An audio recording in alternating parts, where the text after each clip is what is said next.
Hi there, it's Jen from modernmedicinelady.com and the Empathic Woman System. And the word of the day is caution. And I choose this word because there is an ice storm up here in Maine. It's actually kind of all over the northeastern seaboard. And there's about an inch and a half, 2 inches of sleet on the ground, and there's like a layer of glazing all over the phone lines and the fences and the trees and everything. And so far, thank you God, we have not lost power. But I had a client scheduled in the studio today, and I was going to be going in and seeing her, and I got this sense that it was probably wise not to get on the roads. There have been reports of the roads really being bad and accidents all over the place, and just if you can stay away from it, just don't go out kind of day. So I decided to practice caution and basically check in with her and say, let's reschedule, because I knew that taking the risk of doing what would normally be a half-hour drive, which would probably take an hour, and chances are, who knows if I even managed to get there. So I opted for that. But it had me thinking a lot about my experiences with the tension and the line between caution and cowardice, and how, especially as a highly sensitive empathic woman, when I was younger in particular, I was so susceptible to picking up fear and picking up tension and picking up worry and picking up stress that it was often hard to distinguish between what was a legitimate fear that was affecting me and was something to listen to, and what was just kind of being sort of like swamped by other people's stuff that was going on in the world around me.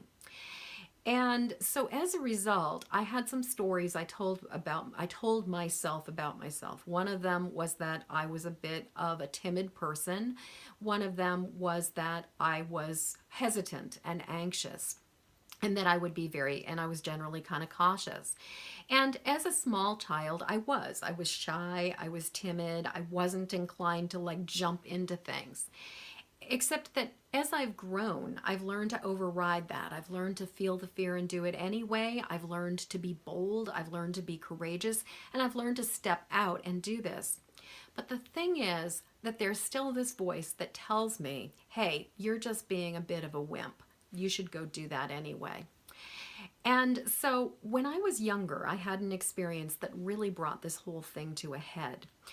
I was getting ready to bring a friend to the airport, and it was really, really early in the morning that I needed to get her there. So it meant getting up at like the butt crack of dawn and basically driving from I lived on one side of a valley. I was on the top of one side of the valley. She was on the top of the other. So and we had had an ice storm the night before. So I had to get in my car, drive down an icy hill, go across the valley, and then drive up another icy hill to get to her house. And miraculously, I was able to get there, partially because the ice was still completely frozen. So even though there was ice everywhere, it wasn't that slippery. So I got to her house, I got her, I brought her to the airport, but I kept having this strong feeling of like foreboding and this sense of something being really wrong and this resistance, like I don't want to be doing this. And so I got her to the airport, and then as I was driving home, the sun started to come up, and there was this layer of water that was starting to melt on top of the ice. And as I was about 5, maybe 10 minutes away from home, all of a sudden, I hit a patch of ice. I lost control of my car. I did a 180 and hit a guardrail and found myself facing in the opposite direction on the road. Fortunately, there was nobody there.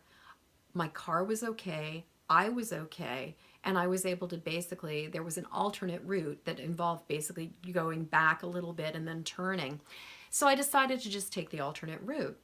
And then about 5 minutes later, as I'm coming into the alternate route, I hit another patch of ice. As I'm putting my brakes on to get ready to go into a red light, I hit another patch of ice. My brakes lock, my wheels lock, and I go into a telephone pole. And at that point in time, and I totaled my car. Now, I was fine. I came out without a scratch, but my car was totaled. And at that point, I knew. I was like, I knew this was coming. I could feel it. I sensed it. I had a deep sense of foreboding about this. I had major resistance, and I didn't listen to it. I basically had told myself that I was being lazy, that I was being wimpy, that I was being a coward, and that I really needed to just suck it up and do it. So it was a very valuable lesson. It was definitely an expensive lesson, but it was a very valuable lesson because that was when I realized that a lot of times when there's a deeply strong sense of resistance like that, there's a reason for it. And that because I had done so much work to override my fear and to do a lot of things like feel the fear and do it anyway, that the truth was that I'm actually a fairly bold person. And as long as there's a green light and the path is open and the way is clear, I will gladly just show up and go do what I need to do. And when I feel that sense of foreboding, when I feel that resistance, it is almost always because there's a reason for it. And what I've learned is that when I feel that, it's a good indication, like it's a good warning light that's letting me know I need to change plans, that I need to course correct.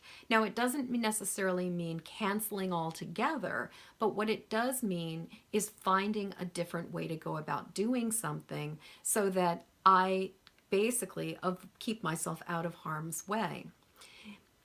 So, my question to you right now is, have you ever had this experience of the tension between caution and cowardice? Have you ever overridden your instincts and your resistance only to find yourself getting into a situation that you could have avoided if you listened to your instincts? And have you learned from that? Do you know how to recognize the distinction between what is just picking up fear that's going on around you and what is a genuine gut instinct that's saying, don't go there, little buckaroo, not such a hot idea? So I'd love to hear what you have to say, and particularly if you have a story about a time when you didn't listen to your instincts, I'd love to hear about that too. So please leave a comment below. And until next word of the day, I'm wishing you peace and ease. And if you're here on the Eastern Seaboard, please stay safe, stay out of harm's way, listen to your gut, and follow your instincts. And in the meantime, please, if you know somebody who is a highly sensitive empathic woman and you think she would benefit from hearing about this, please like this, share this, and help me to spread the word about the solutions for all of us who are highly sensitive and empathic. Thank you so much. I'll see you later. Peace.